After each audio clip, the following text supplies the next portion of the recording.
MSCI akan mengumumkan hasil review indeks pada 12 Agustus 2026. Ya, selain MSCI yang akan mengumumkan hasil review indeks pada 12 Agustus 2026, FTSE Russell juga dijadwalkan akan mengeluarkan hasil evaluasi terkait status pasar saham Indonesia dalam waktu dekat. Keputusan dari kedua penyedia indeks global tersebut berpotensi menjadi katalis utama pergerakan indeks harga saham gabungan pada sisa Agustus 2026.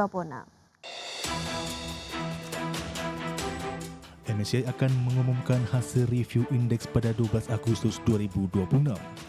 Selain itu, FTSE Russell juga akan mengeluarkan hasil evaluasi terkait status pembukuan atau freeze pasar saham Indonesia. Keputusan tersebut berpotensi menjadi salah satu katalis pergerakan indeks harga saham gabungan pada sisa Agustus 2026. Hasil review MSCI akan efektif berlaku pada 31 Agustus 2026. Sedangkan FTSE Russell diperkirakan melakukan evaluasi pada 10 hingga 14 Agustus 2026. Sementara itu, pengumuman hasil peninjauan ulang diproyeksikan berlangsung pada 21 Agustus 2026 dengan tanggal efektif 18 September 2026. Senior Equity Research Kiwam Sekuritas Soekarno Alatas menilai status freeze masih berpeluang dipertahankan dalam evaluasi Agustus 2026. Meskipun regulator telah menjalankan berbagai reformasi pasar modal. Apabila status freeze kembali dipertahankan, reaksi pasar diperkirakan relatif terbatas karena skenario tersebut telah diantisipasi oleh pelaku pasar. Sebaliknya, jika FTSE Russell memberikan sinyal menuju normalisasi status pasar Indonesia, sentimen positif berpotensi mendorong penguatan IHSG. Saham berkapitalisasi besar yang menjadi bagian dari indeks global diperkirakan menjadi salah satu kelompok yang paling diuntungkan. Berbagai sumber untuk ID Action. Ya, ekonomi Amerika Serikat secara tak terduga kehilangan 23.000 lapangan kerja pada Juli 2026. Memperkuat indikasi bahwa pasar tenaga kerja mulai melambat setelah sebelumnya menunjukkan ketahanan. Biro Statistik Tenaga Kerja Amerika Serikat melaporkan non-farm payrolls turun 23.000 pada Juli setelah data Juni direvisi menjadi penurunan 20.000. Hasil tersebut jauh di bawah ekspektasi ekonom yang disurvei Dow Jones yang memperkirakan penambahan 83.000 pekerjaan. Meski demikian, tingkat pengangguran justru turun menjadi 4,1% dari 4,2%.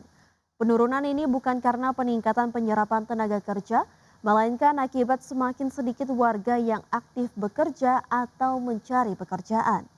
Tingkat partisipasi angkatan kerja turun menjadi 61,4%, terendah lebih dari 5 tahun. Sementara itu, pertumbuhan upah juga melemah. Rata-rata upah per jam hanya naik 2 sen, sehingga kenaikan tahunan melambat menjadi 3,2%, level terendah sejak Mei 2021. Adapun laporan ini mempengaruhi ekspektasi kebijakan moneter The Federal Reserve. Peluang kenaikan suku bunga pada September turun menjadi 44%. Sedangkan peluang kenaikan pada Oktober menjadi 58,3% menurut CME FedWatch. Selanjutnya pemirsa, kita ke bursa global, di mana bursa saham Wall Street ditutup menguat pada perdagangan Jumat. Penguatan terjadi setelah data menunjukkan ekonomi Amerika Serikat secara tak terduga kehilangan lapangan kerja pada bulan lalu dan meredam ekspektasi The Federal Reserve akan menaikkan suku bunga pada pertemuan September. Pada penutupan perdagangan Jumat, indeks Dow Jones Industrial Average naik 0,28% ke level 54.036. Indeks S&P 500 naik 0,62% ke posisi 7.757 dan indeks Nasdaq Composite naik 1,3% ke posisi 26.690. Sementara itu, indeks acuan pasar saham Eropa kembali mencatatkan rekor penutupan keempat secara beruntun pada perdagangan Jumat, dipimpin saham-saham teknologi dan rangkaian laporan keuangan perusahaan yang secara umum positif. Sentimen pasar juga semakin didukung oleh data tenaga kerja Amerika Serikat yang lebih lemah. Indeks Stock 600 ditutup naik 0,3% ke rekor 660,25. Indeks DAX Jerman naik 0,69% ke level 26.319 dan indeks FTSE 100 Inggris menguat di 0,31 ke level 10.901.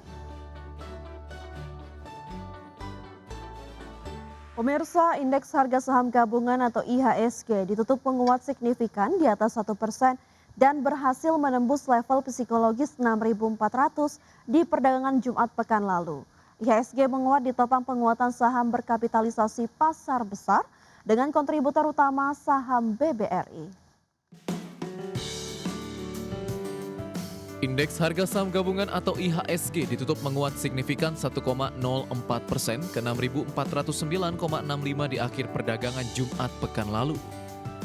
Intraday IHSG menguat mulai dari pembukaan hingga penutupan sesi 2 dan posisi penutupan merupakan intraday tertinggi di Jumat dan IHSG sudah bangkit dibandingkan posisi koreksi dalam di Juni lalu di level 5.342. Raihan ini membuat IHSG menguat dalam sepekan 2,78% dan secara year to date memangkas pelemahan jadi 25,87%.